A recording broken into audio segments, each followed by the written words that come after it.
Hello everyone, welcome to online classes. आज की जो हम लोगों की क्लासेज है वो France becomes a constitutional monarchy. आज का जो हम लोग का टॉपिक है, इससे पिछली वाली क्लासेस में हम लोगों ने क्या पढ़ा था? Outbreak of the revolution. और आउटब्रेक ऑफ द रेवोल्यूशन में हमने क्या देखा था कि कैसे फ्रांस में रेवोल्यूशन होती है, और रेवोल्यूशन होने के बाद जो कि वहाँ की जो एक तरह से लोगों की जो एक रिवोल्ट देखकर राजा क्या करता है, कॉन्स्टिट्यूशन को एक्सेप्ट कर लेता है। और राजा बोलता है, राजा एक कॉन्स्टिट्यूशन को एक्सेप्ट करने के बाद बोलती है कि हाँ, पार्लियामेंट जो बोलेगी, जो नेशनल असेंबली बोलेगी, उसी हिसाब से अब हम क्या करेंगे, अपनी अपने आप को हम अब हम पूरी तरह से एक मोनार्की नहीं रह गए, हम एब्सोल्यूट मोनार्की नहीं रह गए। अब हम क्या होंगे कि जो पार्लियामेंट की जो एक डिसीजन होगी, उसी डिसीजन को क्या करेंगे, अब हम एग्जीक्यूट करेंगे। ये सारी आउटब्रेक ऑफ द रेवोल्यूशन का। तो उसी से अब क्या हुआ, फ्रांस में बिकम्स अ कॉन्स्टिट्यूशनल मोनार्की। तो अब ये टॉपिक है, ये बहुत ही इंपॉर्टेंट है और समझने वाली है, इसको हम अच्छे से समझते हैं। चलिए शुरू करते हैं। France becomes a constitutional monarchy. तो सबसे पहले समझते हैं कि कॉन्स्टिट्यूशनल मोनार्की क्या होता है। देखिए, there are two types of monarchial system. एक होता है एब्सोल्यूट मोनार्की और एक होता है constitutional monarchy. Absolute monarchy means हुआ कि जो सारी पावर राजा अपने पास रखे और जैसे चाहे वो क्या कर सके, रूल कर सके, उसे बोलते हैं एब्सोल्यूट मोनार्की। जो कि पहले था फ्रांस में, लुई 16, इससे पहले क्या था, वो एक एब्सोल्यूट मोनार्की था। लेकिन कॉन्स्टिट्यूशनल मोनार्की मतलब हुआ कि आप राजा हैं, आपको राजा से कोई नहीं हटा रहा है पद से, बट आपको क्या होगी कि आपकी जो पावर है वो पार्लियामेंट के द्वारा क्या हो गई है, या कोई असेंबली के द्वारा लिमिटेड कर दी गई है, कॉन्स्टिट्यूशन के द्वारा लिमिटेड कर दी गई है।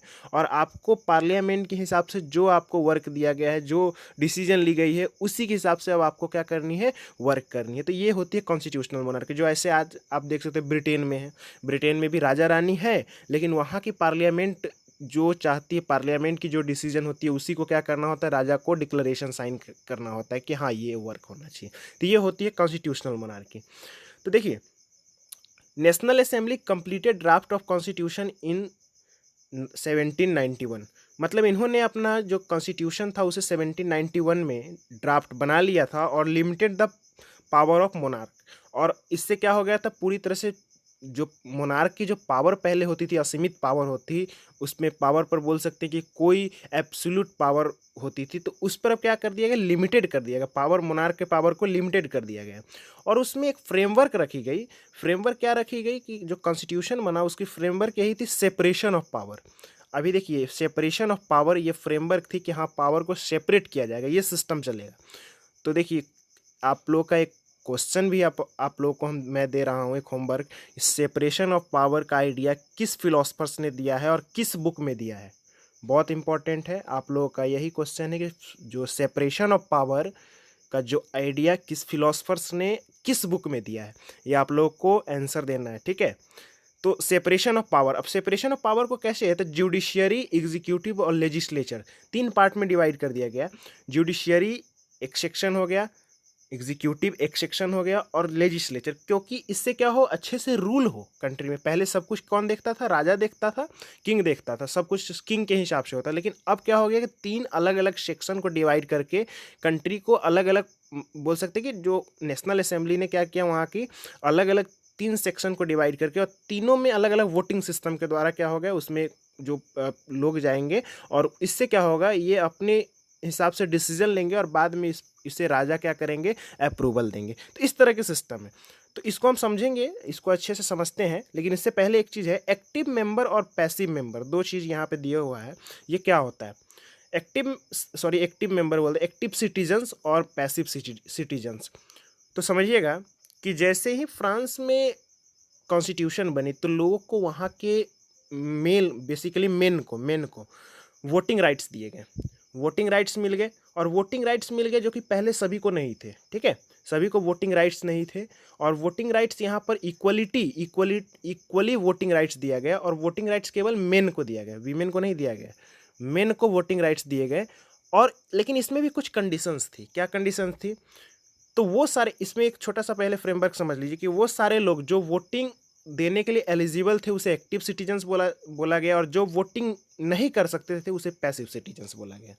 तो एक आप लोगों को फ्रेमवर्क समझ में आया कि जो वोट कर सकते थे वो कौन थे, एक्टिव सिटीजन्स, और जो वोटिंग नहीं कर सकते थे वो पैसिव सिटीजन्स। अब क्या कंडीशन थी समझिएगा, कि वो सारे मेन जो 25 ईयर्स से एबव है और जो कि who paid taxes equal to at least 3 days of a labourer's wage, मतलब जो 25 ईयर्स से ऊपर के मेन हैं और जिन्होंने 3 दिनों का अपना जो कमाई है, एक लेबरर वेज है, वो 3 दिनों की अपनी कमाई टैक्स के रूप में पे करते हैं, उसे ही वोटिंग का राइट्स दिया जाएगा और वही क्या कहलाएंगे, एक्टिव सिटीजन्स कहलाएंगे। देखिए जो 25 ईयर्स से मेन जो ऊपर हैं और जिन्होंने अपने 3 दिन का जो कमाई, जो उनका लेबर बोल सकते हैं लेबरल्स वेज है, उनको टैक्स के रूप में पे किया है, वही इंटाइटल्ड टू वोट, उसे ही वोट देने का अधिकार होगा। ठीक है, ये एक्टिव सिटीजन्स थे। अब पैसिव सिटीजन्स कौन थे, वो सारे लोग जो कि वो सारे लोग जो कि 25 ईयर्स से ऊपर थे लेकिन वो टैक्स नहीं दे रहे थे, वो भी नहीं क्या कर सकते, वोट दे सकते थे। 25 ईयर से नीचे वाले भी वोट नहीं थे, मतलब कि इनके अलावा जितने भी मेन थे वो क्या मतलब वो वोटिंग नहीं कर सकते थे, और वीमेन ये सब वोटिंग नहीं कर सकते थे। ये किस सेक्शन में आ गए, पैसिव सिटीजन्स। तो एक्टिव सिटीजन्स वो सारे लोग जो वोटिंग कर सकते थे, एक्टिव सिटीजन्स थे, और वो सारे लोग जो वोटिंग नहीं कर सकते थे, पैसिव सिटीजन्स थे। आई थिंक क्लियर हुआ आप लोगों का। चलिए अभी देखिए आगे क्या है, अब देखते हैं इसमें एक, हाँ ये सेक्शन समझिए आप लोग। ये देखिए कि एक पहली बात तो पैसिव सिटीजन्स जिसको वोट का अधिकार ही नहीं है, जो कि 3 मिलियंस मेन के आसपास में थे। अभी देखिएगा कि एक्टिव सिटीजन्स जो कि वोट कर सकते थे, कितने, 4 मिलियन जो कि लोगों को वोटिंग का अधिकार था। कितने में, 28 मिलियन में से 4 मिलियन लोग क्या कर सकते थे, वोट कर सकते। और यही 4 मिलियन लोग वोट करके इलेक्टर्स को क्या करते थे, इलेक्ट करते थे 50,000 मेन को इलेक्टर्स। जैसे समझिएगा कि जैसे कि जो 100 मीटर्स रेस पार कर ले तो फिर वो क्या करेगा, वो 200 में जाए, मीटर्स में रेस में पार्टिसिपेट करेगा, फिर वो 400 मीटर्स रेस में। तो इस तरह से की सेक्शन है जो 4 मिलियन। अभी देखिए जो 50 इससे ऊपर वाले जो 50,000 मेन है इलेक्टर्स जो होते थे, वो इससे ज़्यादा टैक्सेस पे करते थे। ठीक है, तो एक्टिव सिटीजन्स जो कि 4 मिलियन वोट करके 50,000 इलेक्टर्स को इलेक्ट करते थे, मतलब इलेक्टर्स को चूज करते थे, या जो उनसे ज़्यादा क्या करते थे, टैक्स पे करते थे। और ये 50,000 इलेक्टर्स वोट करके नेशनल असेंबली को बनाती थी, जिसमें 745 मेंबर्स होते थे। और यही 745 मेंबर्स जो कि किंग को कंट्रोल करते थे, और यही लॉज वगैरह बनाती थी, और लॉज बनाकर क्या करती थी, किंग को कंट्रोल करती थी। तो देखिए यहाँ पर क्या है कि और किंग को वीटो पावर भी क्या था, वीटो पावर एक बताते हैं क्या है, पहले वो समझ लीजिएगा कि इनमें से कुछ लोग को मिनिस्टर्स बनाया जाता था। जैसे आज हम लोग में से किस चुन के तो 545 मेंबर्स जाते हैं, लेकिन उसी में से कुछ को मिनिस्टर्स बना दिया जाता है। तो इसमें भी क्या होता था, मिनिस्टर्स बना दिया था, और मिनिस्टर्स पर भी किसका कंट्रोल होता था, नेशनल असेंबली का। और किंग पर भी नेशनल असेंबली का कंट्रोल होता था। मतलब राजा सब कुछ करेंगे, लेकिन हो कहाँ से रहा है, पीछे से हो रहा है। पीछे से मतलब नेशनल असेंबली सब कुछ कर रहे हैं, और नाम किसका हो रहा है कि हाँ राजा कर रहा है। जैसे कि मान लीजिए कि आज हमारे कंट्री में नाम किसके नाम पर हो रहा है, राष्ट्रपति, मतलब प्रेसिडेंट के नाम पर हो रहा है कि हाँ ये एग्जीक्यूट कर रहे हैं। कुछ भी लॉज आई तो उसको एग्जीक्यूट करने का काम कौन करे, प्रेसिडेंट करती है, कि प्रेसिडेंट के नाम पर डिक्लेरेशन साइन होता है। लेकिन कर कौन रही है, सब कुछ तो परफॉर्म कर रही है। मैंने बताया था क्लास 8 में, आई थिंक आप लोगों को पढ़ाया था कि रियल हेड कौन होता है, रियल हेड होता है प्राइम मिनिस्टर। नॉमिनल हेड कौन होता है, नॉमिनल हेड होता है प्रेसिडेंट। ठीक है, तो यहाँ पर भी वही सिस्टम था। नॉमिनल हेड अब कौन हो गए, राजा रह गए, और रियल हेड कौन हो गए थे, नेशनल असेंबली। ठीक है, तो राजा क्या करती थी, इसमें हाँ और ना में डिसीजन दे सकती थी। वीटो पावर मतलब कि वो कभी कभी हो सकती थी कि नेशनल असेंबली की अपनी बातों पर हाँ या ना में डिसीजन दे सकती थी, कि हाँ कोई बात पसंद नहीं आई तो बोल सकते थे ना ये इस पर कुछ इंप्रूवमेंट किया जाए, तो उसको कुछ थोड़ा सा एम्पावर किया गया, तो कुछ स्पेशल पावर्स दी गई थी। और एक थर्ड जो सेक्शन था जज का, जिसे जुडिशियरी का जो सेक्शन था वो अलग था। यहाँ पर देखिए जुडिशियरी का, जिसको वोट करके ये 50 मतलब इसी में से वोटर्स इनको वोट करके इलेक्ट करते थे जज को। ठीक है, एलिजिबिलिटी के आधार पे। तो ये इस तरह के सिस्टम थी। तो ये आपका था पूरा फ्रेमवर्क वहाँ का। इसमें एक चीज़ है, declaration of right of main and citizen, मतलब कि जब कॉन्स्टिट्यूशन बना तो उसमें एक डिक्लेरेशन साइन हुआ।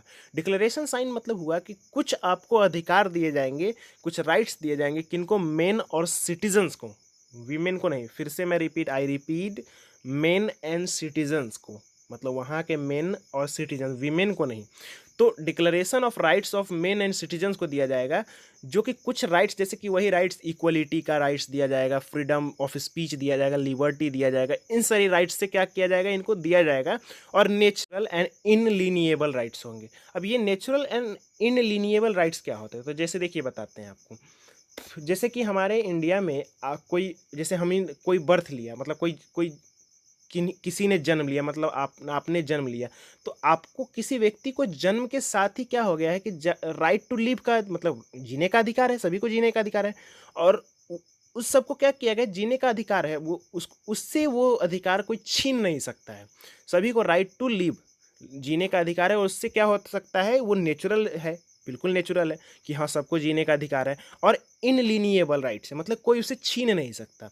तो यही क्या हुआ था, फ्रांस में कुछ राइट्स दिए गए थे, और उस राइट्स में इक्वलिटी का राइट्स था, राइट टू फ्रीडम थी, राइट बोल सकते हैं, और भी जैसे बोल सकते हैं लिबर्टी का था, स्वतंत्रता का अधिकार, कोई उससे लिबर्टी नहीं छीन सकता था। ये क्या थे, नेचुरल राइट्स होते थे और इनलिनिएबल राइट्स होते थे। तो इन सारी बातों के साथ क्या हुआ था, एक डिक्लेरेशन साइन करके कॉन्स्टिट्यूशन में पहले ही इसकी मान्यता दे दी गई थी।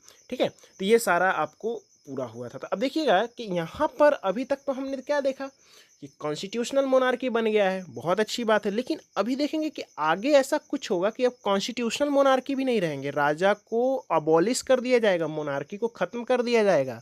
ऐसा क्या होता है कि मोनार्की को कॉन्स्टिट्यूशनल मोनार्की के पद से भी हटाकर उन राजा को ख़त्म कर दिया जाता है। और आगे फिर क्या होगी इस स्टोरी में, बहुत इंटरेस्टिंग है। आप लोग आगे इसको अच्छे से समझेंगे। कोई डाउट्स हो तो पूछे। चलिए, थैंक यू।